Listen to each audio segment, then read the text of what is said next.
Good evening, everybody. Welcome to the Narragansett Town Council May 7th meeting. Let's stand to salute the flag.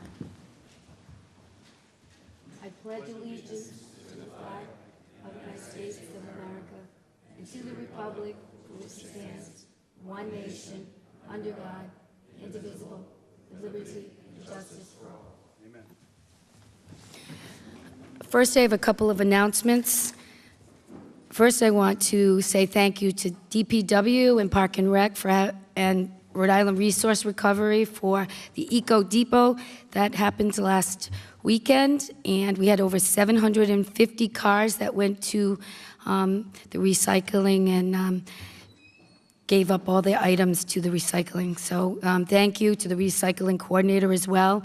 It was a great effort. I know it was busy in the town, but I know that a lot of residents took some time to make sure that they did some recycling. So I want to thank everybody that coordinated that effort, and it was a wonderful event. I also want to remind people that on May 30th, which is a Wednesday from 5 to 8, the community center will be opened as an open house, and during that time we will be thanking the boards and commissions in Narragansett for their volunteerism. So I welcome everybody to come out and join us for that event. I just want to take a minute, too, to thank David Averdesian, who has been the town sergeant and who has moved from the back to the side to make sure that our meetings are held in order and that people feel comfortable to speak to the public. I've heard many people come forward and say that they really feel great about being able to voice their opinions and having the town sergeant here. So I want to say thank you to David. We have no minutes to approve. We have Councilman Moretti that is out of town and apologizes for not being here. So we're going to move on. We have a couple of showcases tonight. And first we have Katie McGrath that is here from the Interlocal Trust. And I want to thank her and Susan Healy for being here. We've had some questions around benefit packages for existing employees and retirees. And we want to make sure that we all hear the same message and it's clear and it's important that we talk about if there were any changes, what they were. And so I'm happy that you're here. It's not an open dialogue as far as hearing from the public, but you can listen, and at the end, certainly we'll have a contact for the human resources if people do have further questions that aren't answered in the presentation. So Susan Healy and Katie, if you want to come up.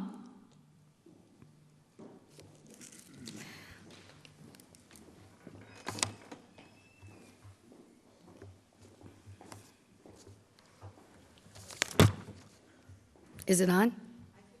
I don't think so. Can you hear us? No? Uh-oh. Hold. All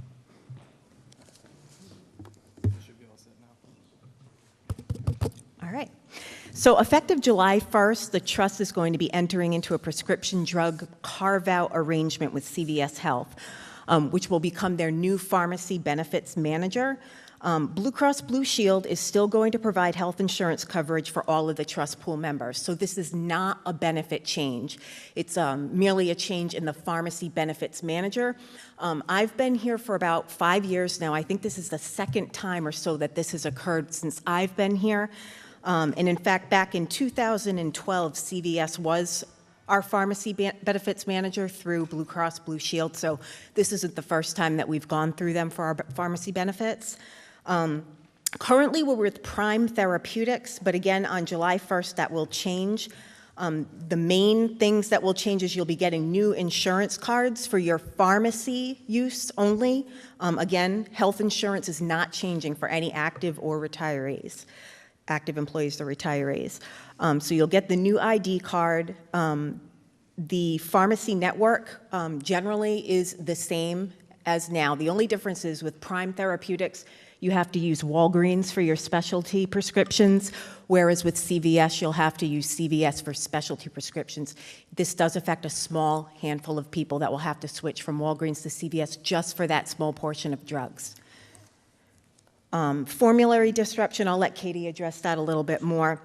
But again, this is something that has happened over the years here all along, fairly seamlessly. If people are affected, they have already received a letter in the mail regarding any network changes. I know that we had a retiree whose spouse received a network disruption letter. Come to find out, they used an out-of-network pharmacy within the last 10 months or so, so that triggered the letter. But their normal pharmacies that they go to, which I believe are CVS and Walgreens, are not affected. So they will be able to still use the pharmacies that they normally go to. I understand if people get a letter in the mail, sometimes it can cause alarm, but for the most part, this won't affect many employees or retirees at all. I don't know if you want to expand on that. Thank you. And again, Katie, can you push the mic down? as Susan mentioned, we're not expecting that this is a substantive change. Your benefits will not be changing, so the same coinsurance you have in place today, same out-of-pocket maximums will still apply. As far as the trust goes, we have 43 municipalities, school districts, special purpose districts. We have not gotten a lot of pushback on this change and haven't had too many questions, but the questions we have received primarily have been regarding ID cards, just to clear up confusion about the 2 ID cards. So there will be one, as Susan mentioned, for the medical benefit and another one for the RX benefit. And then regarding the network, so people will not be required to use a CVS pharmacy, so other than for specialty pharmacy. So for your typical retail drugs, we're going with CVS's national network, which is their broadest pharmacy network. This includes 68,000 pharmacies nationwide, which includes 27,000 independent pharmacies, such as Wakefield Prescription, that will still be considered in network. So from a network disruption perspective, we're expecting that there's virtually no disruption, and we're not expecting any issues with that. In regards to formulary, we've chosen a customized formulary that matches the formulary in place today as best as possible. That being said, there will be some disruption. We're expecting more favorable disruption than negative, meaning that some drugs may move into a lower cost tier. But again, any member that is negatively disrupted will receive a targeted mailing indicating that either their drug is no longer covered or will be considered a higher cost than what they're paying today. So we're not expecting that this will be a major change. And again, we've made the decision knowing that the disruption will be minimal for all of our members. Thank you. You've answered my questions. Any questions from the council? You covered it. Thank you very much for being here. I appreciate it. Thank you, Sue. Thanks. We're going to move on to, we have Rob Rock here from he's the Director of Elections for the Department of Secretary Nellie Gorbea, and he's going to talk to us about the early voting initiative that's going on throughout the state. So welcome, Rob. Thank you very much, Madam President, members of the council. My name is Rob Rock. I'm the Director of Elections for Secretary of State Nellie Gorbea's office, and I'm here just to talk about our legislation that would essentially formalize the early voting process that's already in place today. House Bill 7501 and Senate Bill 2419 take the process that we have today, what's known as the emergency mail ballot process, and we formalize it to make it easier for not only voters but also for local election officials to process. So just quickly, today, and it's been this way for the last couple of election cycles, starting on the 20th day before the election, a voter can come into Narragansett Town Hall. They fill out what's called an emergency mail ballot application. Ann and her team take that application, they enter the information into the central voter registration system. The voter is then given a ballot. That voter votes the ballot. They put it into an envelope, which needs to be signed by the voter and witnessed by the town clerk's office. And then the town clerk's office has to keep that ballot under lock and key and hand deliver it to the Board of Elections before 8 o'clock on Election Day. A very paper-intensive process, labor-intensive process for everybody involved. What this bill does is it simply removes the paper process and allows voters to cast a ballot. Instead of going into an envelope that's left with the clerk, it's fed into a voting machine, much like it would be on Election Day at a polling place. Clearly, it increases voter confidence. I think there's no doubt that a voter, when they come vote here at Town Hall, would rather put their ballot into a machine than to put it into an envelope and left with the town clerk's office. Now, I know for a fact that every ballot that gets voted here at Town Hall is delivered to the Board of Elections, but when you think about it from a voter's point of view, they're much more confident sending it into a machine, seeing that counter on the machine increase by 1, as opposed to leaving it in an envelope with the town clerk's office.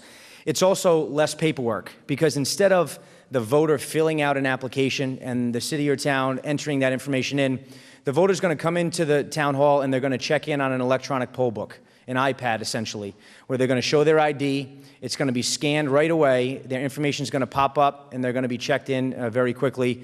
No paper, no witnessing of signatures. There's no data entry from the town clerk's office level. That is all going to go away, and the voter's going to be checked in much like they would be on Election Day.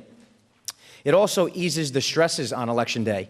With more and more people casting a ballot early, less people are going to the polls. Less people are putting their ballots through the machine at the polls on Election Day, and so it eases the stresses on the system on Election Day. It also will reduce lines on Election Day because people are going to be casting their ballot before the election in higher numbers. It also is going to reduce Election Day errors. So as I'm sure you're well aware, sometimes people go to the polling place and for some reason their name is not in on the poll book, whether it was a misspelling or left off an error. If that's the case, they then have to vote what's called a provisional ballot, which takes extra time, causes more lines. Where if it happens at Town Hall during the emergency mail ballot period, Town Hall can look into the matter right then and there using the central voter registration system. They've got the resources at their fingertips to be able to fix the issue where poll workers don't have access to that computer system. So it's going to reduce the errors that take place on Election Day. We're real excited about this bill. It's gotten bipartisan support among about 8 different city and town councils, Republican councils, Democrat councils, split councils. We're real excited about the fact that multiple councils across the state have supported it. Foster, Gloucester, Central Falls, Providence, Pawtucket, North Kingstown, East Providence have all supported our legislation. A few more town councils tonight are taking it up, Jamestown and Warwick, and we're confident that they'll support it as well. 34 states plus the District of Columbia have some sort of early voting, which is similar to what we have, or what we're proposing. And then most importantly, in 2016, 46% of the electorate in the country cast their ballot before Election Day. So this bill, what it's going to do is it's just going to make it more convenient for people to cast a ballot. I think back when Election Day was set on a Tuesday in November, that was a long time ago. We don't live our lives that way anymore where we have to go vote on one particular day. We're all very busy. Whether we're running kids around to different events or we're working 2 and 3 jobs, it's much better to be able to vote on any number of days within 20 days before an election. So we think that this bill is great for voters, offers more convenient times to vote. It's great for local election officials because it reduces paperwork, and it helps on Election Day ease some of the burdens that we normally see at the polling place. And before I open up to any questions, I would like to thank Ann and Missy and the team here in Narragansett. Since I've been in elections, I've worked with Ann first in Foster and now in Narragansett, and the team that you have here in Narragansett is wonderful. It's great to work with them, and we appreciate all their hard work, not only on this legislation, but also on elections in general. So thank you to Ann, Missy, and the team, and thank you to the council for listening to me tonight, and I'd be happy to answer any questions. Any questions from the council?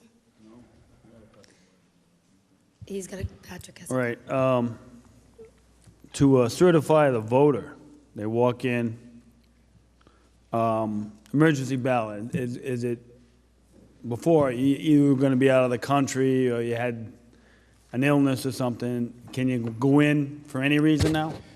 Correct. In 2011, the General Assembly changed the mail ballot law to essentially say that you can vote by mail for any reason. Any reason. Before okay. before 2011, you had to fall into one of 8 categories. Now you can vote by mail for any reason at all. If you don't want to go to the polls on Election Day, you can vote by mail. Okay, to certify the voter. Okay, now if they're not on the rent rolls, right? I mean, not the rent rolls, the voting rolls. The vote, yeah. Yeah, that's the 4 unrelated. We won't go down that road. Stay away from that one. So if they're not on the voting rolls, their name isn't there, so do you do a provisional ballot? Yes, Okay, okay. So- You're not getting rid of the provisional ballot? absolutely not. Okay. There's always going to be that provisional ballot at the polling place for voters whose names don't appear on the list, or if they don't have an ID, you can also vote provisional that way. So no voter should ever walk out of a polling place without casting a ballot. Right, but the provisionals will still stay? Yes, sir. Okay, because, all right, there's a reason for that, but, weekend, are you gonna have it open for one weekend? Yeah, so the weekend before the election, election. so the Saturday and Right. Sunday before the election, we feel it's important because many people are unable to get to City and Town Hall during normal business hours during the week. Is it basically both because of days, jobs. Saturday and Sunday, or Correct, is it 12 just- to 4, yes. 12 to 4? Yes, sir. Saturday and Sunday, okay. Votes for everybody. What do you think, Ann? What's your opinion? Ann? Ann, what's your opinion? No? What do you think? We're behind it. You're Both behind Missy it? and I, Okay. we support this, yes. All right. Less It stress? It It streamlines sounds the less office. stressful. All right. Yes. Yeah. So the voting rolls will be in this new machine, this new data, Correct. right? Yep. And then you're gonna have an actual ballot, voting machine on site? Yes, sir. Okay. And the votes go in, who is in charge of the ballots that go into that machine? In Narragansett would be the town clerk's office. All right. So just as they're in charge of today, Yep. those voted ballots that are in envelopes that sit in the office until they're delivered to the board, Right. the town clerk's office would lock the machine each night. Okay. And then at the end of what, Tuesday night at 9, you go in there and you count them or register them and. Right, so Yeah. so it would be, that machine would be treated just like any other machine on election day. So Right. once the polls close on election day, those results will be sent to the Board of Elections. Right. So they're not Okay. counted before or tabulated before, they're counted with every other ballot that gets cast on election day. Now, are these new voting machines, or are they still got the same ones?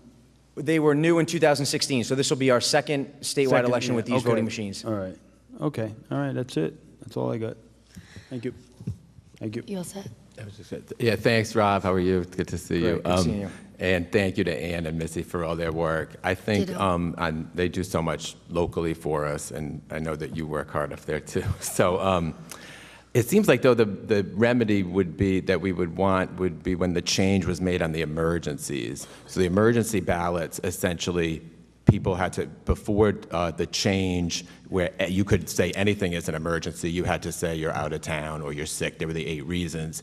And so I think that would be what I would attack it as a fix. That's the route that I would go, instead of, because what people felt this past election was that the exception swallowed the rule, that you could come in and say anything was an emergency. So, and many people file for absentee ballots. There's an extensive absentee ballot process. So I think that's what I would remedy, instead of this being the fix. I don't think this is the fix of that emergency ballot problem. I think you should, if people sign an affidavit saying it's an emergency, it should be an emergency.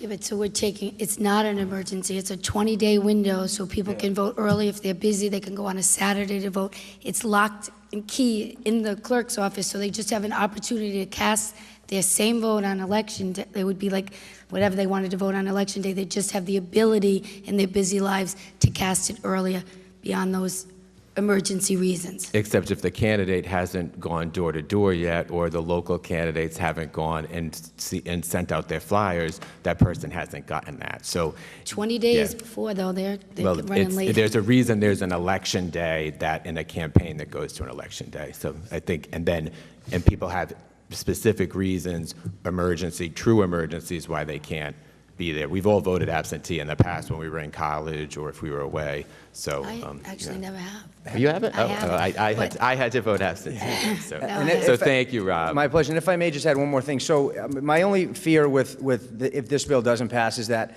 in 2012, we had 5,600 people cast a ballot during the emergency mail ballot period. In 2016, it was 15,000 people. So more and more people are going to be voting early. Whether this bill passes or not, more and more people are going to be casting their ballot before Election Day. And my fear is that the cities and towns are going to have to go through what they went through in 2016, which was a very paper-intensive process during this emergency mail ballot period. So if the numbers continue to climb, which they will, then I think it's going to be a burden on the local election offices being able to handle the paper process of people coming in to vote early. So this bill doesn't change the number of days. It doesn't change the ability to vote. It just simply removes the paper process, and the ballots will go into a machine as opposed to an envelope.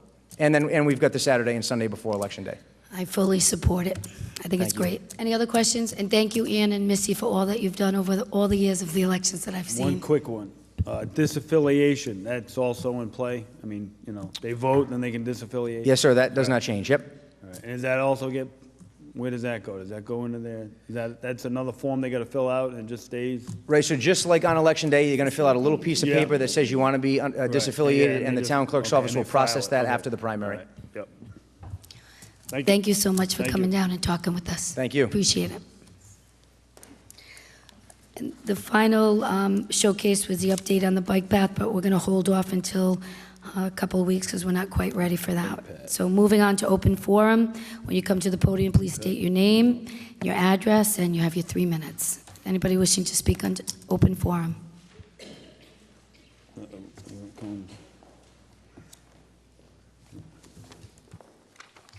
I may be your only person, but I'm Susan Amoruso, and I live at 111 West Bay Drive in Narragansett, and I would like to support the bill that's proposed in the Senate and the House for the early voter registration opportunity, I should say. You know, having it on one day is a hardship for many, many people, even if you're working one job, because I myself, I was a teacher, but picking up the kids from daycare, and there was a special election in Jamestown, and I almost didn't go because I was just like at the end of the day, and I did make it, but I mean, there are a lot of people that don't have someone they can call up and say, oh, come watch my kids so I can go vote. So not everyone has the luxury of that. So I fully support this, I guess, bill Initiative and bill. resolution. I urge the town council to pass it. Thank you. Tonight is not a vote, it's just a presentation, Okay, but thank you. but I urge you to support you. it. I'm with her. Oh, okay, can you state your name and address? Alex Amoruso. I live at 111 West Bay Drive also. You know, it's funny that she said that when Jamestown, she was late and she almost didn't get in, and she was the last one in the door, and the ballot was passed by one vote, hers. Amazing. That's really amazing. And, you know, a few minutes later, and it wouldn't have passed. So, you know, having the opportunity to vote early seems to be a much more logical situation for families that are in need of more spare time. Okay? Thank you very much. Maybe we can keep the schools open now on Election Day, Anybody else wishing to speak? all right? Good evening. I'm Linda Oliver Hughes. I'm on Indian Trail in the north end of Narragansett. I've lived here for 30 years, which is unbelievable.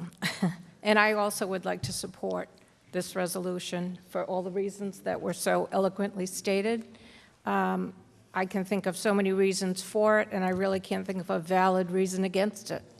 So I just wanted to voice my opinion on that. We appreciate that. Thank you very much. Anybody else wishing to speak? Mrs. Beck. My name is Mary Beck, and I live at 83 Winterberry Road. Just want to request that the information given tonight by the trust be somehow made available to people, the employees and the retirees. For what they said tonight, what I've read and what I've seen had nothing to do with it. It almost looked like everything was going to CVS. But they were very clear tonight, and I think it should be distributed to those that are concerned. Thank you, Excuse Mary. me. Thank you.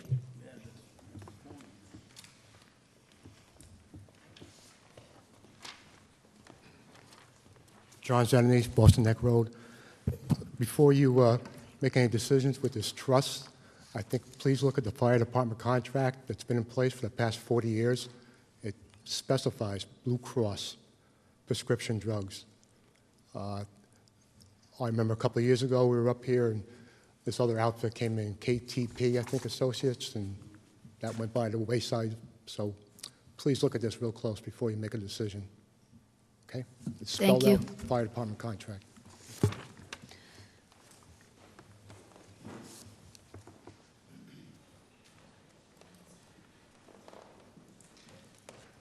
Good evening, Mike Stone, Coffee Avenue. I also want to reiterate what John just said in regards to the fire contract. For 40 years, we've had the scripts with Blue Cross. If there's no changes whatsoever, I don't understand why you're even making the change at all. It must have something to do with the interlocal trust. Now, when we have a contract, we have it with you folks. There said that there would be no changes to any of the health care benefits, but obviously this is a change to a benefit, all right? So again, it's sort of an inconvenience too for some folks where if they're required to take specialty medications, they will now have to go to a different pharmacy, the CVS pharmacy, and that is an inconvenience for people. So I think I speak for myself. I stand that we should continue with the scripts, and that's all I have to say on that. Thank you. Thank you, Mike. Anybody else wishing to speak? Stanley, did you have your hand up?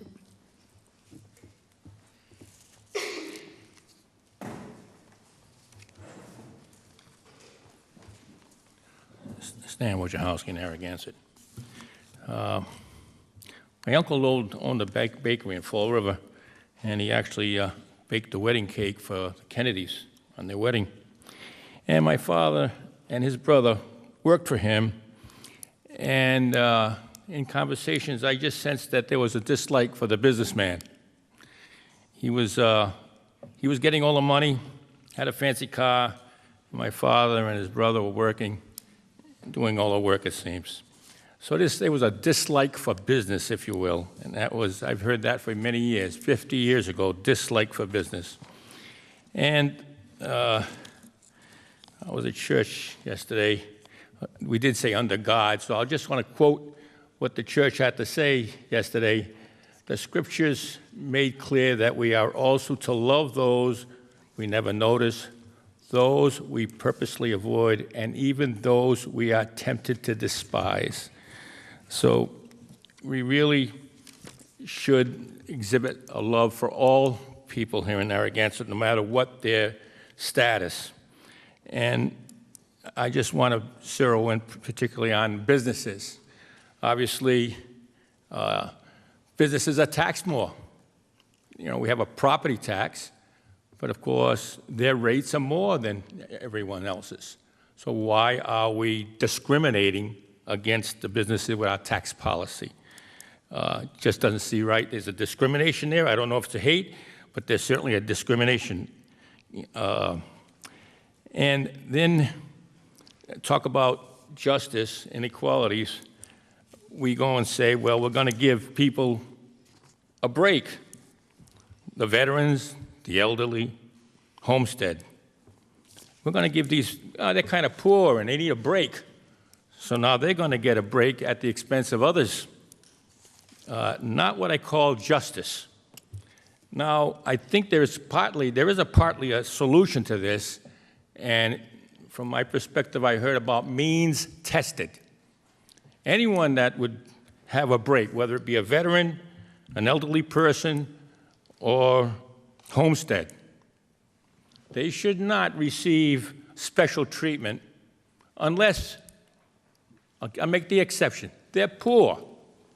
If you show the tax return on your 1040 and your income is $30,000 or less, you're poor, you need an exemption. I can understand that inequality. It may be justified for that specific reason for past neighbors and friends. Thank you, Stanley. Other than that, though, means testing should be put into all three breaks given for justice. Thank you, Stanley. Anybody else wishing to speak? Okay, moving along.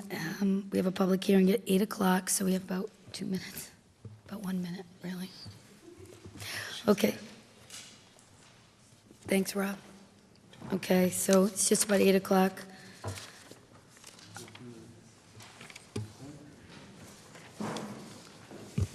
You can come on up. Yep, We're all set. We're getting ready As for she's the public coming up, hearing. I just Yeah. wanted to mention and thank the Friends of the Towers and the individuals who put on the Taste of the Towers event Friday night. It was a nice event. It was the first time the new team had to put it together after Kate Vivian's death last year. So I just wanted to say that that was a very nice event, annual event, and wanted to thank both the Friends of the Towers and the people, the volunteers who make that event possible.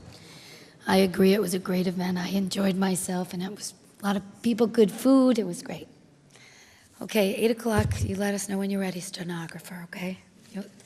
Yes, okay. So I need a motion to open the public hearing. Right? So moved. Ready? Well, Second.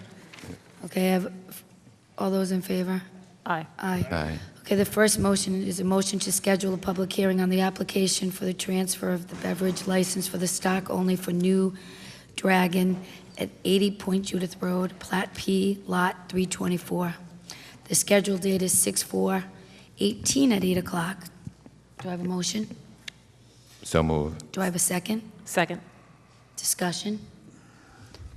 All those in favor of June 4th? Aye. Aye.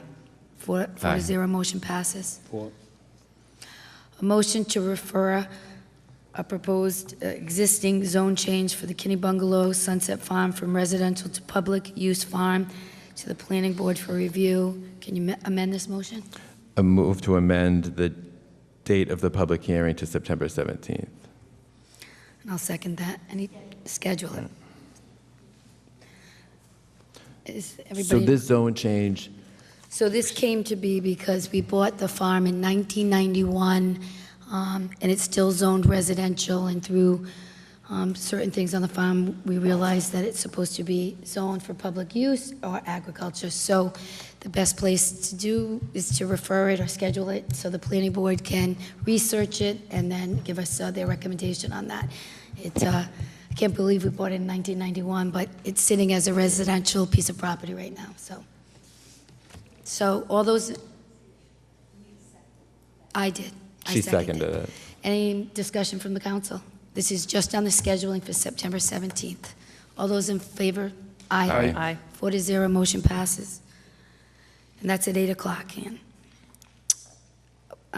A public hearing to consider various applications from the town's department and/or local nonprofit organizations for the 2017 Community Block Grant Program. Do I have a motion?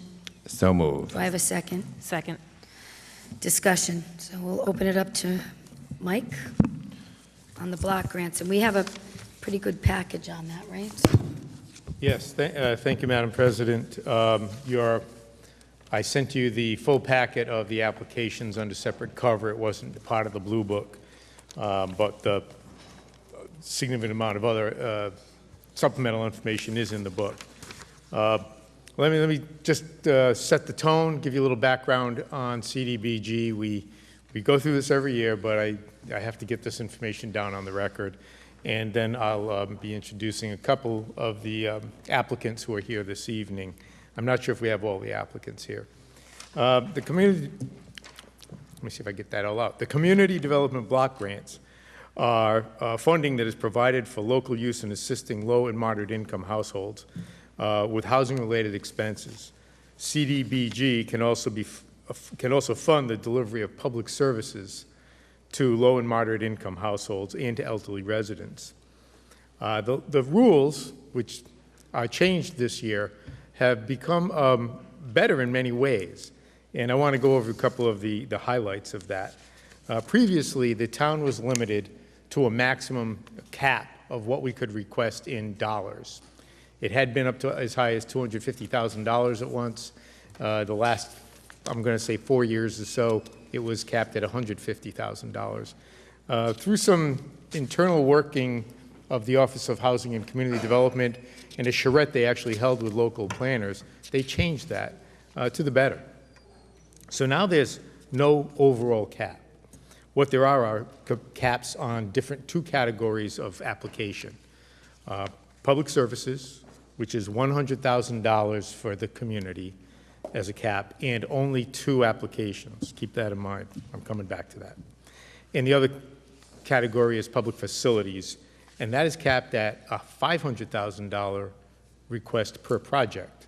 If we had 2 or 3 good-sized projects in town, we could conceivably ask for $1 million or $1.5 million.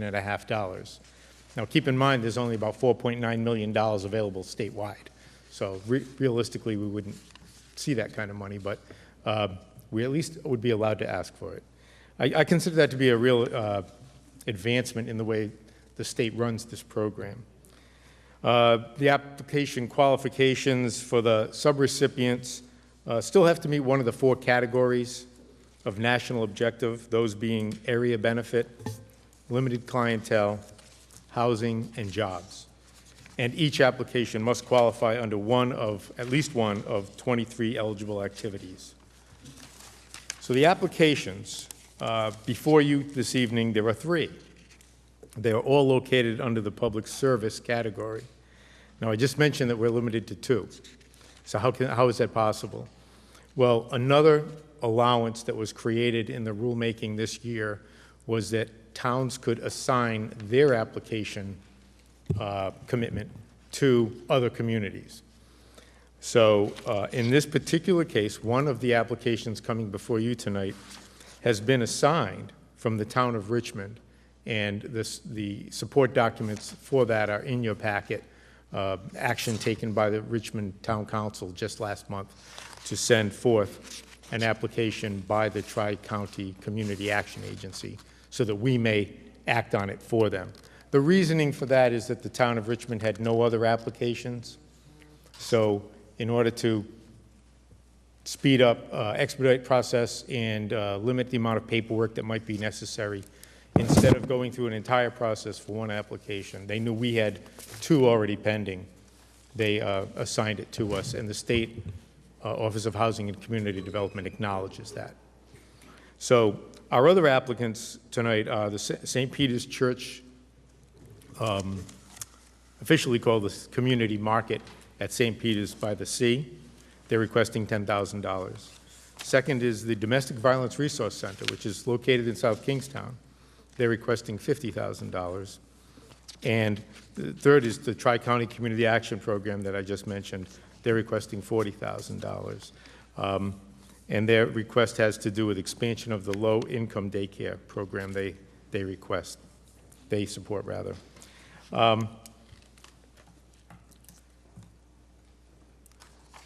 There is a 4th request, and this is something that does not have to be submitted on paper because it is one thing that each application, each community submits, and that is funding for administrative support. As you recall, we used to have the East Greenwich Housing Consortium providing support for all of our CDBG grants, and then Mr. Marchant retired from East Greenwich. So the entire process was then transferred over to the Washington County Community Development Corporation, which is located in the old post office, rather, in Wakefield.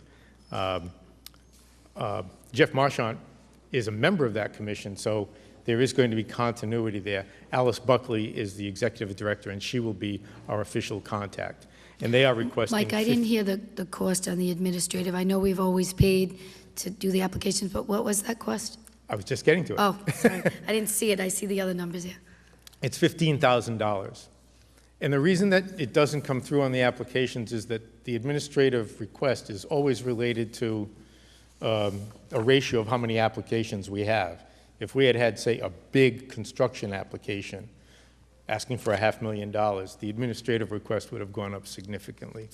So we have to see what requests we receive from the nonprofit agencies before we know exactly what to consider for administrative. So that always comes in right at the end. So the sum total of the request is $115,000. Going through just to remind you that this had to be vetted by the planning board, and on April 17th, the planning board considered these requests and voted unanimously to find that they comply with the town comprehensive plan and that they should be recommended for approval in priority order as submitted to you. With that, I'd like to turn the podium over to our applicants as they are located in the audience, and then come back and do a brief summary at the end. So at first, I'd like to turn it to John Lord. He represents St. Peter's Church Community Market. Yeah, we probably got, but I mean, they came, so we'll give, yeah, I mean, I'm very supportive of all the applications, St. Peter's and the Domestic Violence, Mary Rhoda's organization, the Tri-Action. I think there is full support. We'd love to hear a minute from the applicants, but I think in the past, we've always supported the block grant. I have coached them to do it. Yeah, so we'll be brief, and review. we'll hear a minute or two from the applicants. Thanks, Mike. And after Mr. Lord, we'll hear from Kristen Muse from Domestic Violence Resource Center. Thank you. Cut it short. Yeah. I'll cut it short. My name is John Lord, and I'm director of the Community Market at St. Peter's by the Sea. John Lord, L-O-R-D. Okay. And since 2012, the Community Market at St. Peter's by the Sea has provided nutritious food to those in need in our community. So it's a public hearing. Does he have to be sworn in? Sorry. It's okay. Sorry. I think so, because it's a public hearing and we want it for the record. So I know he's going to tell the truth about the community market. He's an applicant. He's really not here testifying, so I mean, It's I'm happy to swear him in. Your guidance, you're the solicitor, I'm not. I don't think it's necessary. Thank you. Yeah. I believe him. They're very good. Thank you. Anyways, every Friday from 4 to 6, people come to the market to select from a wide variety of canned goods, non-perishable items, a large selection of fresh vegetables and fruit, frozen chicken, fish, or other protein items, and some household products. The goal is to help those in need put food on their tables without regard to race, religion, sex, sexual orientation, national origin, age, ability, or disability. A middle school student once asked, "How do you know that the people need the food?" I was thrilled with the question and replied in all sincerity, "It's a great question. It's simple. We don't ask. If people come to the door asking for food, we assume there is a need, and we offer what we can with few limits. The message is, take what you need and remember your neighbor." On average, the market serves roughly 50 households a week, representing approximately 440 individuals. This past April, 12 new families registered. Approximately 40% of our guests are from Narragansett, 40% from South Kingstown, and the rest from other communities. Our statistician tells us that about a third of our guests come to the market just one time. Another third come 4 to 6 times, and another third visit almost weekly. Our guests are our neighbors and often become friends. Some actually live in this neighborhood on Caswell Street, just blocks from the market. You see this neighborliness every week by listening to the conversations that take place between volunteers and guests. There are conversations about children, grandchildren, health issues are discussed, suggestions on how to fix this or how to fix that. Recipes are exchanged. What do I do with fresh leeks? Or how do I cook broccoli so my kids will eat it? People are treated with care and respect because every volunteer realizes how easy it would be to be on the other side, being the one receiving. Guests are young and old, unemployed, underemployed, and retired, able and disabled. Volunteers are middle school, high school, and college students, working and retired people, parishioners, and people from the greater community. The Community Market is an organization of members of the community, supported by the community, with the goal of providing food to those in the community who need assistance. Thank you. Thank you, John. We have another applicant here, Mike. Thank you. Great work. Good evening. My name is Kristen Muse. It's M-E-U-S-E, and I'm the Development Director at the Domestic Violence Resource Center. We are the only agency in Washington County that serves the very unique needs of domestic violence victims, and we serve all 9 municipalities in the county. Last year, we served over 1,100 clients and provided 7,100 services. Our services include clinical, residential, and court services. Our operating budget is just over $850,000, and we're requesting $50,000 for our residential program, which is about 6% of our total operating budget. 12% of our clients come from Narragansett, and as I mentioned, we do serve all 9 municipalities, though. including very rural areas like Block Island and the Narragansett Indian tribe. So we make ourselves available to everyone in the catchment area as well as statewide, because we do see some residents in our safe home from other areas in the state, depending on where the need lies. Our funding would help us continue to run our residential program and all the services as outlined, including basic needs, because transportation is a huge barrier, so we provide bus passes and trip ticks so that they can use taxis and Ubers and other things, gift cards for food. Any questions? No, I know the work well. Yeah, it's good work. Any questions from the council? Thank you. Thank you for Great. your work. Thank you. Is there anybody from the Tri-Town?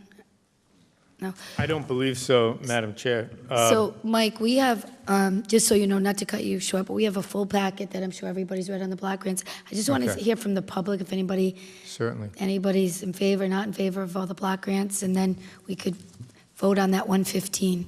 Okay. All right? I just wanted to point out one last thing, which was that these applications coming to you, these agencies are coming to you alone. Domestic Violence Resource Center has not applied to any other community, nor has St. Peter's Church or Tri-County Daycare. Okay. Thank you. Anybody in the public wishing to speak on the block grants? Okay, seeing no. Just want to add one thing. I had a chance to speak to Mike about this, and for next year, the town of Narragansett does have a chance to also apply for a block grant, which whoever's here next year, I hope that you do, because certainly there is need for our seniors and also for our underserved, our impoverished, to obtain the grant money as well. Yeah, those changes in the rules I discussed earlier do open up a great deal of opportunity. We didn't have sufficient time this year to really put it together, but we'll now have a good 12 months to think about it. So thank you for mentioning that, Councilwoman.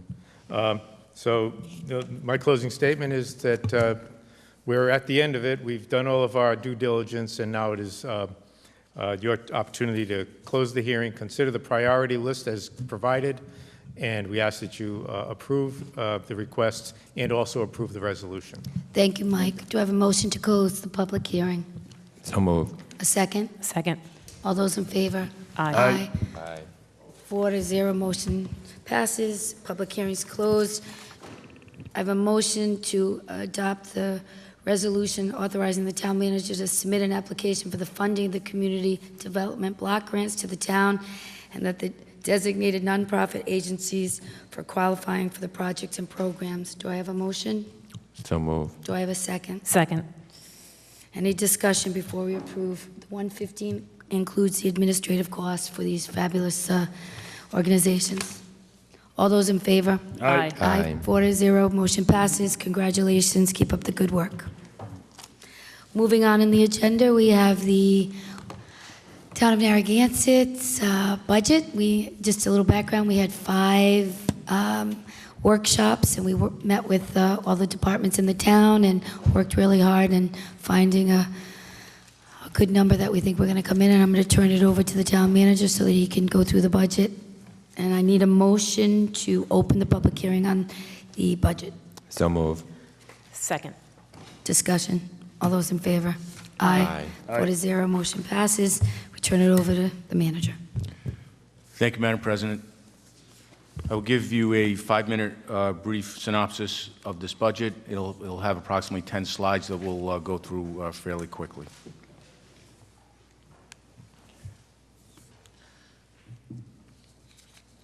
First, I'd like to thank Laura Kenyon, the Finance Director, for this very detailed, exhausting process that we just completed. It took about a month and a half to 2 months to go through this budget. It was a line-by-line look at everything from $100,000 backhoes to how many stamps people use in their respective offices. That's how detailed it got to. I'd also like to thank the directors and the department heads, because they provided Laura and I with very, very realistic budgets. There were no unrealistic requests, and they only asked for what they needed. And there were some very hard discussions about what to keep and what not to keep, and to balance the services that we have here in town. It is a balance. It's a balance of providing a high level of services that the taxpayers expect and should get for their hard-earned money, their taxpayers, and for the maintenance of their infrastructure and for these services. But also, the balance is keeping the taxes low here in Narragansett, which is a priority of I know, the council. If you look at the first slide, what's new in 2018, 2019, the tax exemptions. For the second year, the town of Narragansett will continue with the homestead exemption, which is a maximum of 10% reduction in assessment for year-round owner-occupied residential properties. The estimated assessed value of the homestead exemption in 17-18 included 2,802 properties, and there was $127,390,000 in total exemption from the homestead. Compared to fiscal year 18-19, this budget, there was a $150 million assessed value of the homestead exemption. So what does this translate to? So last year, there was a $1.27 million tax shift that went to different areas of the tax levy. And this year, the shift went to $1.5 million. The tangible, next line, the tangible and commercial property went down to 140% of the residential tax rate compared to $150,000 last year. The impact was a $335,000 tax shift, or approximately 6 cents on the tax rate.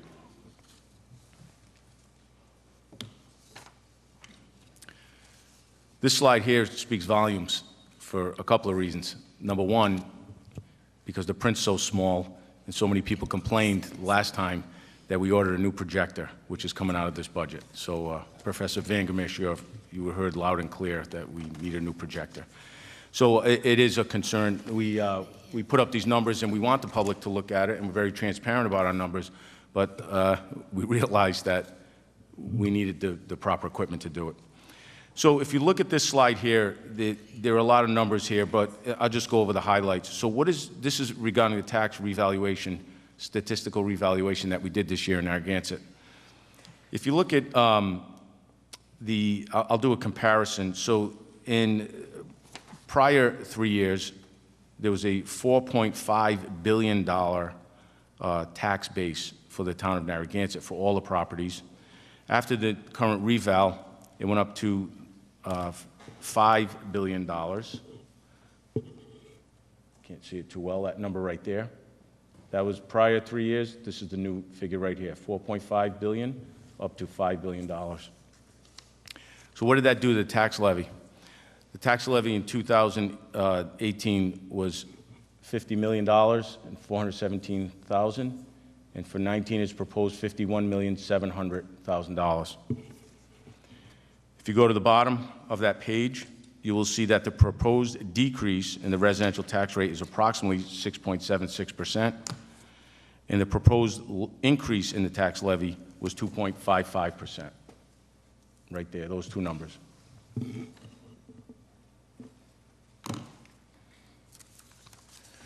This slide here, of all these numbers, there are really only 3 that I'd like to concentrate on. The general fund budget of the town, the percent increase, this number right there, 2.6%. That's the number I gave in the previous slide of approximately 2.55. It's anywhere between 2.55 and 2.6, that average. If you look at the tax revenue, the next line, tax revenue school, tax revenue town, the total, once again, 2.6%. The next line would be the total school budget, total town budget, and the total went up approximately 3.1% from previous year.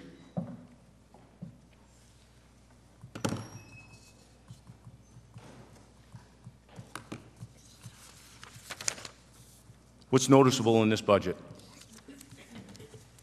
The funding for the capital projects was 5% of the budget, or approximately $1.7 million.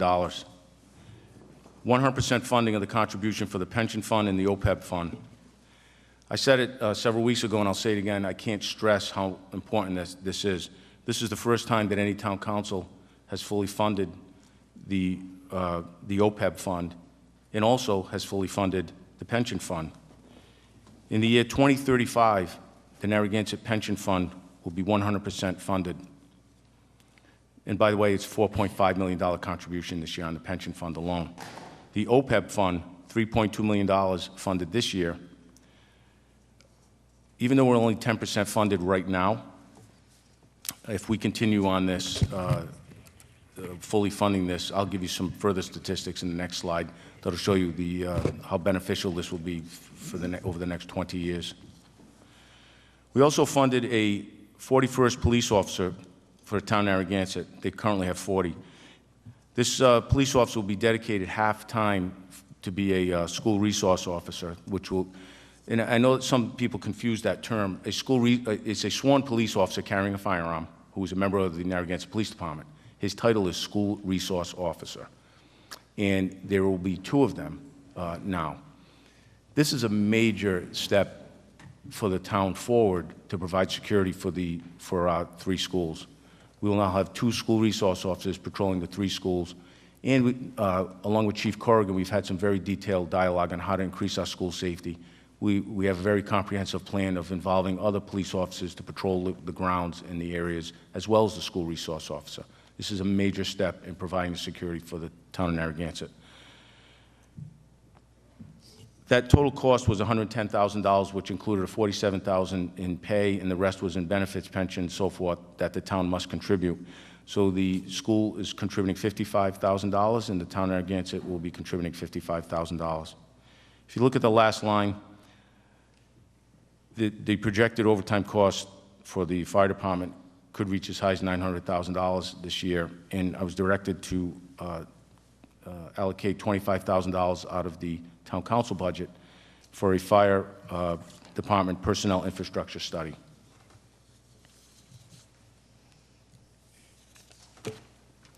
What's in the capital projects? The library project, $5.8 million bond. The debt service would be $109,000 interest in 2019. The library project, a $400,000 note, which translates to the liquor store, if we purchased it, would be a debt service of $7,000 interest in 2019. Third line, road construction, $5 million bond. Debt service, $94,000 interest in 2019.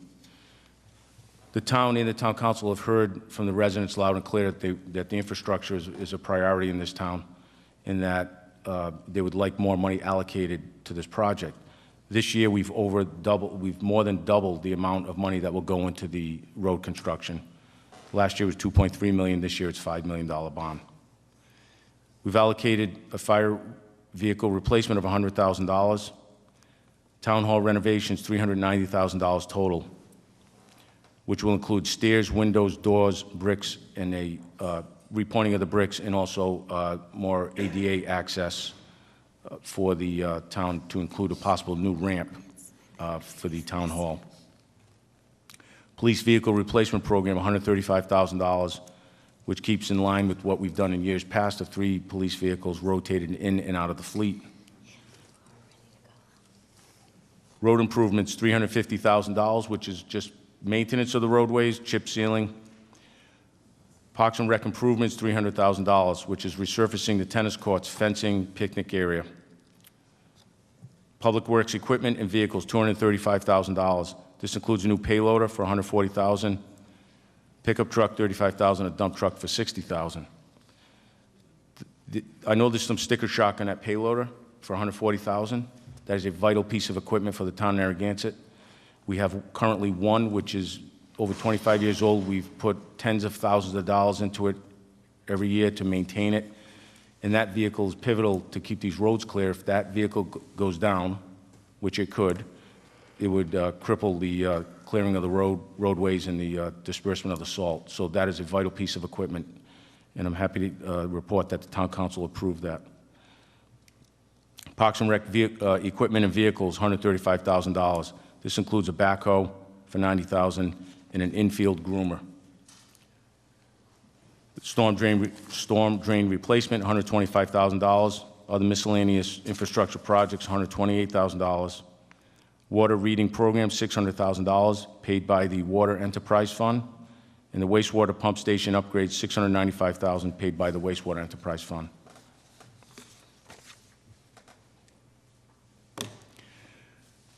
This line here is, this this graph here was used in the last presentation, but I think it's important to show this again. This graph was provided by NIHART, and it shows the OPEB annual determined contribution comparison. Currently, Town of Narragansett's practice was a pay-as-you-go contribution. We will be going to an annual determined contribution. If you go over to the year 2039, you will see that's where it really starts paying off, about 20 years out. You go to the bottom of the page. If the Town of Narragansett continued to pay as you go $3 million, the total amount paid would be $117 million at the end in 2045, but we would only be 60.2% funded in our OPEB liability. If we go with the annual determined contribution, which is what you have elected to do as a town council, in the year 2035, we will be 84% funded, and we would have spent $4 million less to do it. It's very fiscally responsible to do it that way. That's these two numbers at the bottom. 62 to 84. Is that what you said, 62% to 84% funded? Sorry. Yes. So Yes. if we continued on a pay-as-you-go, which is the system we use now, it'd be 60.2% funded. But by going with the ADC, annual determined contribution, we'll be 84% funded and have spent $4 million less to do it And $4 million less. at the end of by the year 2045. What's the impact on taxes? With the change to exemptions, revaluation, and the increase for the budget, the proposed estimated tax rate for residential property will be $9.85 per thousand, and the commercial tax rate proposed at 13.78 cents per thousand. In comparison, the fiscal year 17-18 rates were 10.56 for the residential rate and 15.84 for the commercial rate per thousand. The tax levy increase of $1,283,780 represents a 2.55% increase from the current year.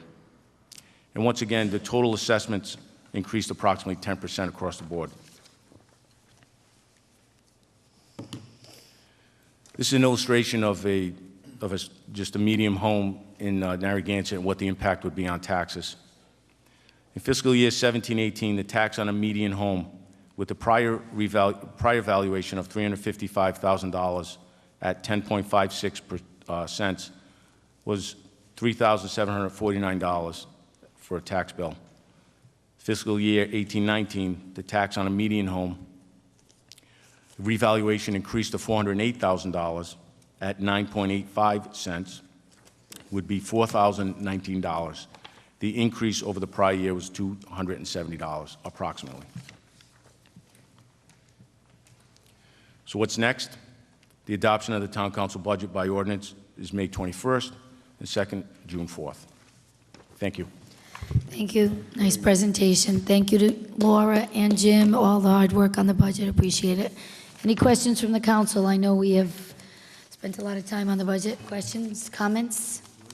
Oh, so on the fire study, because we've gotten from the NIHART what the suggestions are, and over the last few negotiations, I haven't gone as deep into the fire budget as I have into the fire contract as police in 1033 because I've served on those negotiating teams. But NIHART gives us our recommendations for what we need to fix, and we kind of know what the reforms are that we're going to be looking for. So I don't know I know that study got put in last week. I really think we need it. I don't think we need the study. So it's interesting that you say that because we did put 25,000 in, but I think, it's there. We don't have to use it, right? If we don't use it, what happens to that? Because same thing, I'm thinking we can look at some change to improve that over time. I agree with you, Susan. I saw your email just suggesting that maybe we have an executive session in the fall. But after speaking, I think we all spoke with Ryan today from the firemen. They would like to speak earlier, so I would like to maybe open up a discussion and have Jim sit down with the firemen. What do we have to lose right now? We can maybe come to some type of conclusion prior to the fall. And if we have to use the study money, we can. If we don't Yeah. have to, we don't. So we're going into a really busy season. We have like a year, right, to kind of. Maybe like June, maybe after everything's settled down with the library? Just because it's a Yeah. busy time of year, but I mean, I sent an email saying maybe we could have a conversation about that, but that 25,000 sits, and if we decide that we want to rethink how to use that money, we can do that, and what happens to that money? Well, that money just sits in that line item budget Until we until it's use it. spent or not spent. If it's not spent, it goes back in for the following year. Okay. Yeah. If we can sit down with them earlier in the fall, I think that they would like to do that, and I think that's a great idea. What do we have to lose? Nothing. So it's going to sit there, we're thinking we're going to maybe meet in the fall and early fall and see. Or earlier. Or earlier. Yes, I've spoken to each member of the town council and to Ryan. We pride ourselves on an open dialogue with all the unions, and we will be sitting with the fire union and their representatives to discuss this first before anything is spent. And I will be coming back to the council. I'll be using your guidance if you want this study done. Yeah, it seems like we thought we want to do the study, we just want to pause on it a bit and maybe see if we can come together, so it's just going to sit for now. That's correct. Okay, well, are we all comfortable with that? Okay, I'd like to hear from the public, anybody wishing to speak on the town budget? Win.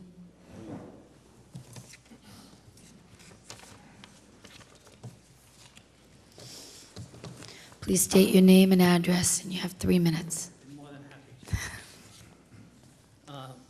Wynn Hames, 30 Wood Avenue, Narragansett, Rhode Island. I have a question. I'm looking at all the numbers. What does actually, let's say we added $100,000 to the budget, how would that affect overall taxes? 2 cents. 2 cents? 2 cents. Okay. Being on the rec committee, I know we had put in to try to improve the building that sits on Clark Road, which is vital to us, trying to increase the use of that property, increase the summer camp, just the overall use of that property. It could be enhanced tremendously. But I don't see that $100,000 in the budget. Is there any chance that we can discuss this or get this back in the budget? Those of you, you've all visited that building down there. We have to do something with it, or eventually we're just going to tear it down. So I was absolutely in favor of keeping the $100,000, so talk to my colleagues. Will we discuss the amount of people actually using the camp facility, and the number is about 50, not half are Narragansett residents. So for us to put $100,000 into a project really serving 25, maybe Narragansett residents, as Patrick had mentioned, has come down from over the years from hundreds to down to very few. So, we're looking at other options and potentially even rebuilding our town center, maybe using the community center a little bit more. But we want to increase participation for seniors and for kids. We can do that with that building. If our participation is going down, it's because we don't have the facilities down there for people to come. There's a ton of stuff we can do down there, but we have to have a place for people to go. Rain comes or whatever, we need that building, and there's recreation facilities or recreation things that are done inside that building as well. I mean, if you want to increase participation, then you have to increase the facilities. Thank you, Wynn. So you get a little window into people. A lot of people don't come to our budget workshop, so it's a little window into this.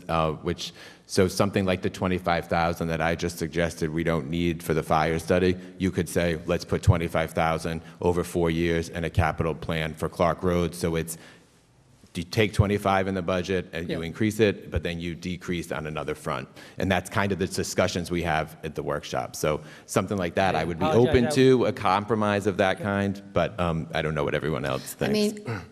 But I wouldn't do it. There's got to be a cut. We can't just keep adding and adding to the budget. So I'm just looking at one particular project. I don't know if there's anybody else going to come up and ask about a project, but there's a lot of people quite adamant about trying to improve that building and not let that building go, rot away. Thank you.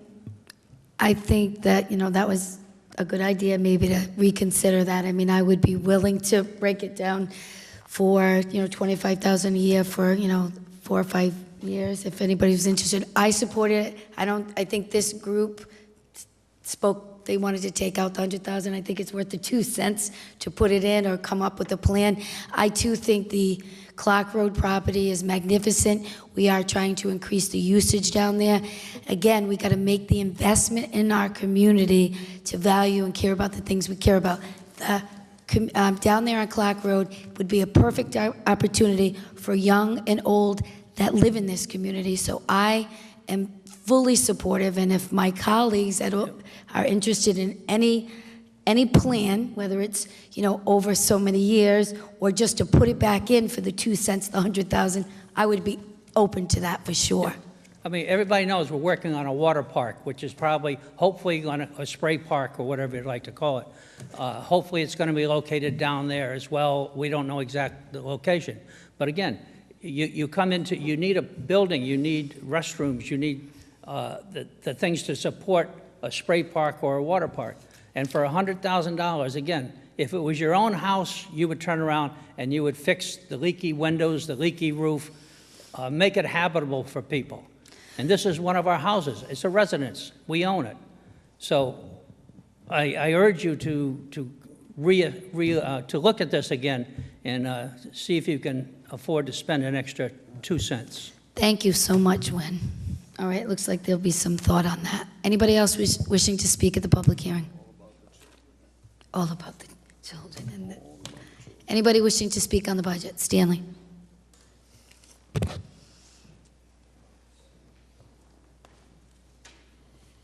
Stan Wojciechowski, Narragansett. As I mentioned before, means testing. We shouldn't be giving away money unjustly unless there's a means testing program. And I'm just going to reference that. I think I read in the paper that there's $1.5 million for Homestead, $1.5 million. And I'm guessing that if we have means testing, we've probably got $1 million savings there. I'm guessing. So if we means test all the freebies out there, I'm sure we would not have that 2.55% increase. So we really ought to be looking at that carefully. The other issue is surplus. I understand that we have a surplus, and we all need surplus. We all want surpluses. How much is a surplus? Well, I heard the range was 10 to 16% was acceptable. And so let's get down to the minimum, 10% surplus. This is surplus money. And I understand there's needs for it, there's programs for it, but right now it's surplus money. I'd like to see it come down to the 10%. Now we have no increase, we get down to 10% on the surplus money. And what that does is that gives everybody an idea that we have to be frugal throughout the year because there's not going to be so much surplus available. So we need to reduce the surplus down to the minimum that's acceptable, and that's acceptable. To come above, and I understand the staff, and many people want the surplus, and they want the comfort, they want to be conservative, and in many cases that is a good idea, but I have so much faith that our people here got an idea of what the monies are, and I don't think we have to cover them with as much a surplus as here right now. We're looking at 13%. I say go back down to 10% on the surplus. The smaller issues are there's retirements in the clerk's office and in the planning department. I got a feeling now with the baby boomer generation here, we're out of kids. Kids are kind of gone, families kind of gone. We're out of those. We're at the baby boomer generation. For the next 20 years, we're talking old people. I don't see the turnover in property. I don't see the activity in this town. So I think there's a clerk in each department. We could probably satisfy those needs with a part-time clerk, at least for 1 year. Part-time clerk instead of 2 clerks. Part-time clerk in the planning, and give it a shot. If there's an issue, now we can fix that with the surplus maybe. But we ought to look at, I certainly don't want to fire anybody, but now that we have some people retiring, it's the opportunity to take advantage of it, look at it, and try it. If it doesn't work, we can fix it down the line. The other issue that's significant is I know there was an increase in a driver for the senior center. There was also some talk about a senior center situation where there's dedicated funds to the seniors.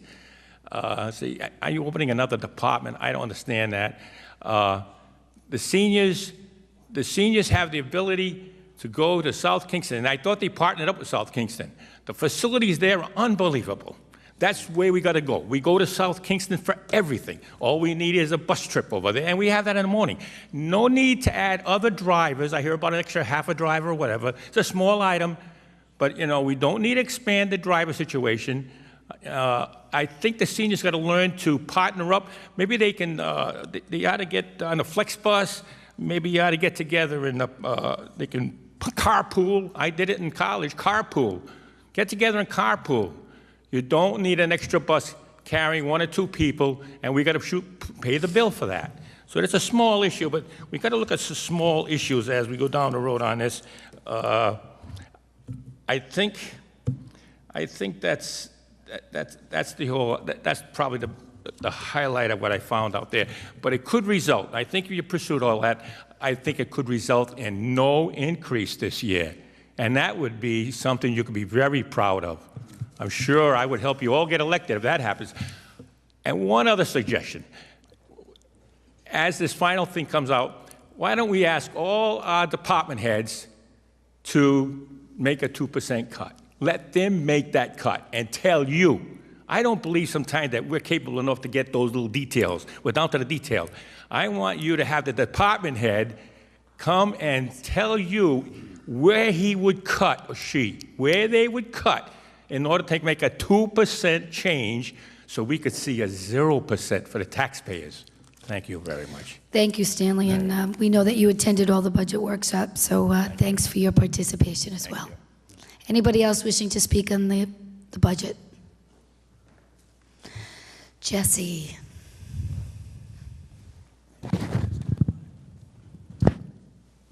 Hi, Jesse Pugh, 20 South Trail in Narragansett. I'm going to speak on the Clark Road budget issue as well. I'm a little bit curious about if there are any plans really for that property. I know that it was brought up that there was a possibility of selling it. That got kind of pulled back. And now there's really no budget there to improve it or renovate it. So are there really ideas or plans on what you want to do with that property? Because as a father of children here in town, it doesn't seem like there's really a priority, for kids and families. We use that camp, and I know that the enrollment's going down, but you're not putting any money into it. So what do you plan on doing to actually use that property and improvement if you're not putting anything in the budget? So it's really just, I guess, a question for you. I don't know if you've really thought of it. If there was fundraising done by residents, is that something that would entice you to maybe match the funds that we raised? So I'm a little bit curious about what you have in mind, because it doesn't seem like there's really anything. I mean, again, we cut the 100,000. I mean, my vision, Park and Rec is down there. I would like to see it improved and renovated and vibrant for the residents of Narragansett. I mean, I think the council probably might have some different views on where that, where they want things to be as far as, structured in the town. But we purchased the piece. I think it's a great attraction to the town. So me personally, as one person on the council, I would fight and work hard to expand programs for old and young, middle-aged, for the entire community to use that beautiful piece of property that we own and expand on it and make sure that we planned accordingly even for capital down the road. But you're right, and it's a great point. We did cut it, so I think as a council, as a group with the Park and Rec, we have to decide in what direction we're going to go. So thank you for that thought. Thanks. And I'd also just add that I'm sure you were aware of the backlash that you received when it was brought up to possibly sell it. So I think that kind of is a sign that people care about that property in this town. So I'd really advise against neglecting it. So thank you. Thank you, Jesse. Anybody else wishing to speak on the budget? Nobody else? Anybody from the council want to add anything? I think, Yeah, I just want to mention one thing. About the reserve, Laura Kenyon, she likes to keep the reserve between 10 and 16% of the total budget, and that's industry standard. And it helps us with insurance costs, and it also helps us if we go out and bond. The higher reserve we have, like close to that 16%, the lower interest rates we would receive on going out for a bond. So I like the reserve at 13%. I wish it was higher, in fact, because it's better to have something on the side in the event the economy turns around or, God forbid, some natural disaster. So keep up the good work, Laura. Thank you. thank you, Laura. Anybody else? Can we just share what the new number is on that, It's but what's the 13 number? still. What's the dollar? Oh. I mean, we can announce it in 2 weeks if you don't have it. Yeah, that's fine. I think it's helpful for people. We say percentages, but to know the actual whole number, the whole number.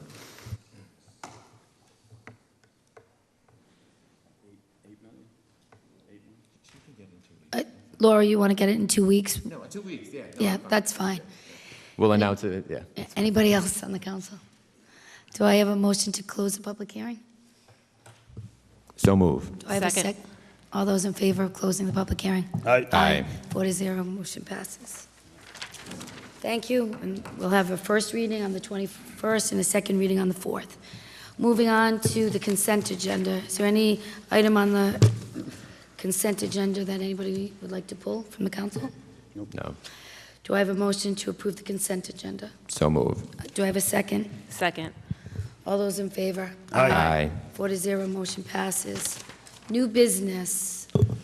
Motion to award the bid for the auditing services and agreed upon procedures for Bacon and Company LLC in the amount of $55,000 for year 17-18, for $55,500 for the year of 18-19, and $56,000 for the year of 19/20, to authorize the town manager to sign the contract for the services upon approval from the state of Rhode Island. Do I have a motion? So move. A second? Second. Any discussion? Any discussion from the public? Seeing none, all those in favor? Aye. 4-0, motion passes. Motion 12, a motion to approve hiring one animal control officer at the Narragansett Police Department. Do I have a motion? So move. A second? Second. Discussion. When is the retirement date on that? End of May. Okay. End of May. Thank you. Any other discussion on the animal control officer? I hear good things about the animal control. All those in favor? Anybody from the public? All those in favor? Aye. Aye. Is that 4-0? Motion passes. 12, a motion to approve hiring one probationary patrol officer of the Narragansett Police Department. So Motion. move. Second? Second. Discussion. This, again, very, very important, because we're moving toward having a school resource officer to protect, so we'll have 2 full-time people, 2 full-time policemen who are armed in the schools, so that's very important. Any other discussion? Anybody from the public? I'm just happy that the school and the town work together and split a position and work together, benefits and everything. David Winter, Boone Street. I'd like to sort of step back and come at this from a different angle, I think. Just a few months ago, we were patting ourselves in the back for being one of the safest communities around. And actually, Narragansett's always been a safe community. When I grew up here, and it's still a safe community now, you can walk the streets at night with no problem at all, as I often do. But the thing is, there is danger and there is things to be afraid of in the world, but I'm afraid we're inculcating into the children's mind this sense of fear. And the thing about a sense of fear is it closes you off from the world. It hurts you in your development. And I think if we're going to deal with this, First of all, everybody in this community knows what's going on all the time anyways. There's nothing really to be afraid of here. But if that's the case, we need to be teaching the children an openness and awareness to the world, to what's going on, not of what's afraid of, but what's beautiful, what's interesting, what people are doing around them. And then, if you go through that, open yourself up to the world, you pick up a sixth sense, which I think serves you much better than anything else in dealing with the dangers of the world, because you can almost feel things are going wrong, but it's only through an openness and a lack of fear. So I think we should, like, if we're going to put more police officers around, we should also have programs about awareness and opening yourself up, because I can't remember ever being afraid in this town. I don't know who is or why they are. So I just have to speak to that Yeah. because I'm an elementary school principal. Oh, yeah. All across the state, all the schools, they have wonderful programs where they're educating the kids about safety. Police come in all the time, so they show the relationship between the police and schools. So it's done in a way that the kids are learning. They're not fearful. They're gaining knowledge and how to be safe, and they know that we work with the police department. So they do all kinds of training programs in the school. We do fire drills, lockdowns. I mean, those are things that kids are used to, unfortunately, we've been doing for the last 15 years to make sure kids understand this, that we're all there to make sure that they're safe and they're having a wonderful time in the schools. So I think it's a great partnership, again, with the police and the school department, and I think we go at it in an angle across the state in a way that's comfortable for students, that they feel that they have those experiences. So don't be so leery of it, because it's done in a very professional way. Yeah, I'd like to expand on that. And Officer Rooney, I mean, he's you know, well-versed in this. He has a very good relationship with the children, and you know, I totally support this. And Dave, when you were a kid, you were diving underneath a desk and looking away, okay? Because of the nuclear threat from Cuba. So. Okay, no, I think he's satisfied, so thank you very much. Anybody else wishing to speak on the police officer? Anybody else on the council? My point is, every generation, there's always something that needs to be addressed. Thank you. Thank you. All those in favor? Aye. Aye. 4-0, motion passes.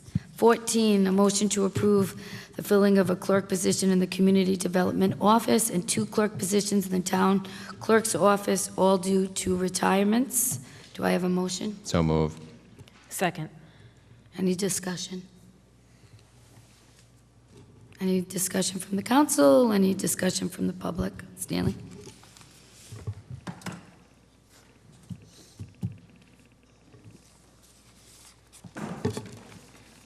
Really don't want to repeat, but I think we ought to at least postpone this until we look at the possibility that one each of these could be done with a part-time position probably. With probably less, if we went to a means testing on some of these freebies, there'd be less people trucking in here, demanding this, demanding that, less activity out there that we have to spend. So means testing is one of the things that could probably reduce the clerk's issue. I don't see a lot of building going on. Well, there's renovations, but I don't see large lot development going on in Narragansett. You know, the community development, I sense that we just don't have the land to have 5 or 10 houses being built somewhere. And a historic district is minimalized. So I think a part-time person could be at least tried and not just jump into this replacing because that's what we had in the past. Let's try to plan for the changes that are coming, and I think there's going to be a little less need for property exchanges, selling, buying. There's improvements, but a little less need for the staff maybe. Thank you. Thank you, Stanley. Anybody else wishing to speak?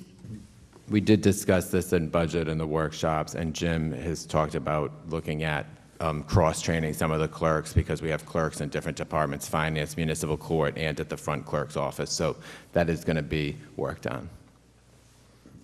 Any other discussion? All those in favor? Aye. Aye. 4-0, motion passes. 15, a motion to approve the the filling of the position of the fleet mechanic due to resignation. So move. Second? Second. Discussion? From the public? All those in favor of the motion? Aye. 4-0, motion passes. 16, a motion to introduce, read, pass, and accept as a first reading of a resolution amending the official list of parking restrictions and regulations in the town of Narragansett in accordance with the Narragansett Code of Ordinances to introduce, read, pass, and accept. Do I have a motion? So move. Second. Second. Discussion? From the public? This was discussed at the parking meeting.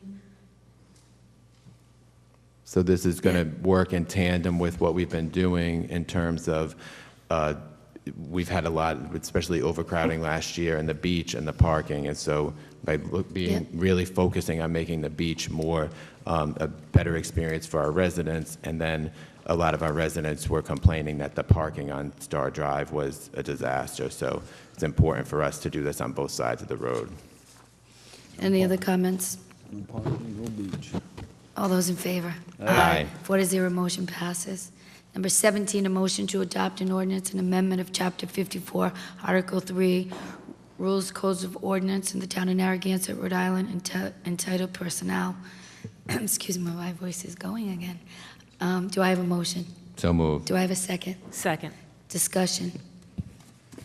Discussion from the public? All those in favor? Aye. 4-0, motion passes. Number 18, motion to authorize the use of wastewater enterprise fund monies for system improvements within the Edgewater neighborhood. Do I have a motion? So move. Second? Second. Discussion. Jeff, can you come on up on this one? So this is the project where 24 homes were completed and we have 8 outstanding. And the question is, do we pay for them? They pay us back. There are some options, and I want Jeff to kind of walk us through that because this one is a little more complicated. Thank you. Yeah, but very briefly, back in the 1980s, there was a private developer that installed a low-pressure sewer system in Edgewater. The low-pressure system requires each home to have a grinder pump, and it requires a certain degree of pressure to be self-cleaning and essentially to be a functioning system. In the 1990s, when the North End Sewer Project came along, we also installed gravity sewers in that neighborhood with the understanding that at some point over time, people would change over from the grinder pump to the gravity sewers, and that point is, has been pretty much reached now. There are only 8 of the original 32 that are left, and what's happening is with only 8 pumps on that system, you can't develop enough pressure for it to be self-cleaning and basically self-operational. So we've had a number of system breaks, we've had a number of system blockages and claims. So what we're proposing to do is to provide an incentive for those remaining 8 people. And this is new ground for us, certainly, but it's also extenuating circumstances. You know, we've never had a situation where we as a town want to abandon a portion of the low-pressure sewer system because it's just not cost-effective for us to operate it any longer. So in order to provide an incentive for the 8 remaining people to disconnect from the grinder pump system and connect to the gravity system, we're proposing to use some wastewater enterprise fund money to help offset that. I think it's worth it in the long run. Believe me, I agonized long and hard writing this up because it really goes against the grain. But I think the extenuating circumstances are strong enough to support it. I just worry about the 24 people that did pay, right? So the 8 that didn't, or that we want to pay for, I mean, could we front the project and then have the users pay us so that we take care of it? It seems odd for us to pick up the 8 unless we have an agreement that, because the other 24 are going to be upset that we didn't take care of theirs. So to be fair and equitable, if we fronted the money, paid the 8, and then they could pay us back. Could we do that? Yeah, you can basically do anything you want. But I don't know about you guys, but if somebody called and said, well, I'd like to be on that, how come the town didn't take care of me? So, and I know because we have the 8 and we want to finish it because we want to finish the system, but it's an idea. If we work backwards from what our goal is to have the 8 remaining people off of that low pressure line as soon as possible. So the best way to do that is to provide some incentive, and I mean, like I said in my report, we could simply direct it. We could simply say, effective a certain date, the town's no longer going to maintain that portion, so you've got to reconnect and change over. I don't think that's going to be very popular. I don't think it's very equitable. So that, from there came the idea of funding it. Could we set it, you're asking, could we set it up as a loan? Yeah, As almost just to opposed finish it, just because an we want to incentive. finish it, right? And Yeah. sure, we can do that. I mean, the mechanics of it are very flexible. It just comes down to how we want to present it and how we want to package I it. mean, I think that seems fair because they're the people, but I don't know. What do you guys think? Do you? Well, they got 10 years to pay, according to the ordinance, I'm sorry? right? They have 10 years to pay. pay back, right, according to the ordinance? No. The homeowner? No, there's no different. structure in place for a program like this. It's not a Draft true it up. sewer lot development fee. It's not a true assessment. Right. I mean, you So basically. It's an oddball. Yeah, Yeah. I mean, you've got a lot of flexibility in something like this. You know, in the past, the town has adopted 20-year repayments on sewer assessments at a stipulated interest rate.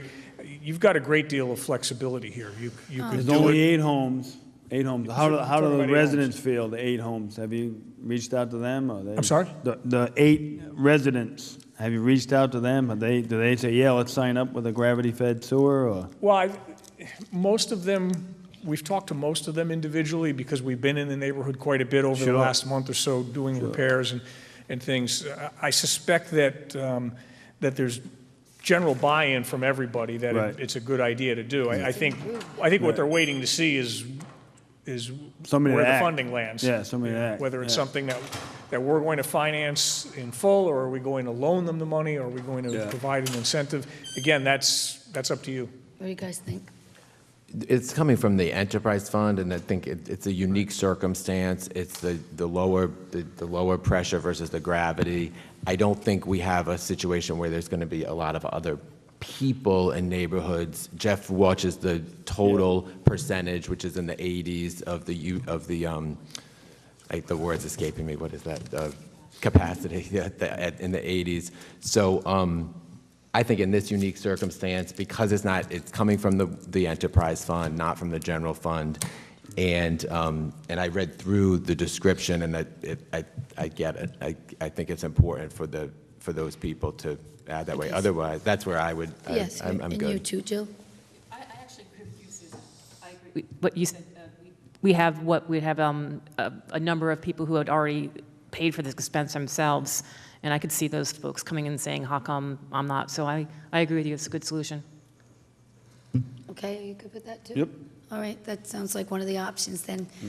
You can figure out a, Well, obviously, I've got to report back to you with a formal policy for you to adopt. Right. But if what you're looking for is some type of a loan, I'm assuming a fairly short-term loan, and I'm going to go out on a limb and suggest that we do it without interest. But that's up to you. I mean, we're not going to be borrowing the money to do this. Yeah, Obviously, we're going to finance it out of the wastewater Yeah. fund. Do you normally charge interest? What's the standard interest, standard, industry standard? Well, when we did the North End Sewer project, the interest rate in that neighborhood was 4.2%. The last sewer project that we did in Briggs Farm, it was considerably less. Right. I'm not sure what we would borrow money at today. I'd have to defer to Laura on that, but probably somewhere in the neighborhood of 2 to 3% is if we were borrowing money for an expense like this. So that's something I would need to know from you folks too, is what you want to do on an interest Put rate. 2% on it? Half? I would say no interest. We want to get No the interest? project. We wanna get it done. I would say, No yeah, we interest. want to get it done, no interest. All right, no interest. All right. But you're going God forbid. to if come it- back with, Yeah, I like want a to move deal? on this pretty quickly. What I hope to be back to you before on the 21st for, is an actual plan for adoption, because, like I say, the longer this goes, the more maintenance money we're spending on it. Right. So, And if it was working, we would not be doing this. So Correct. the unique situation is the 32. So to characterize it, it started with 32, and now there's 8, but you're constantly going there fixing it. So I think to characterize it that we are mandating sewers for a neighborhood, and then the first 10 paid, and then we're subsidizing the next 10. That's not the situation at all. It's because it's not working. If the lower, as opposed to the gravity was working, we would just let the 8 be on the separate pipe. that's correct. Yeah, the system just isn't capable of it's a self-cleaning any unique longer. It's- circumstance. I don't yeah. think it's one that warrants. Was there any backflow going into people's houses? And did anybody get flooded out? We've had a couple of issues with that, yes. Eesh. And we've been dealing with the claims associated with that. Do they between all us and the have, trust. do they all have backflow preventers now? They should have been originally. Sometimes those Yeah. units fail, sometimes they get something stuck in them and they don't. If you're gonna mandate anything, I'd say mandate have a backflow preventer on Yeah, those they're- last 8 homes.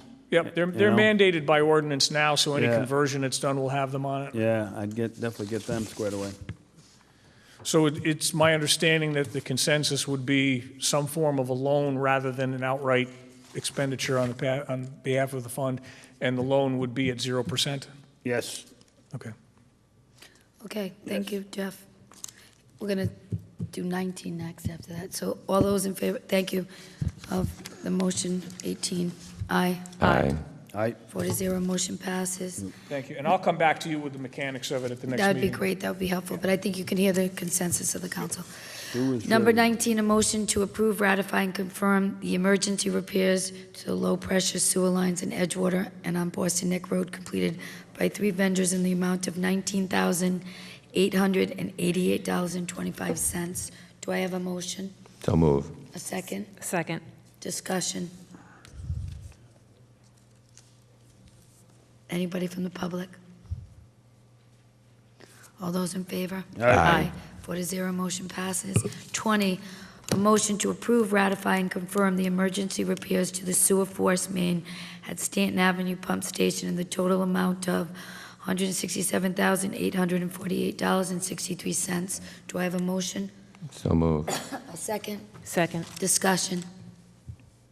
Anybody from the public? Jeff, do you want to say anything? You're good? All those in favor? Aye. Aye. 4-0, motion passes.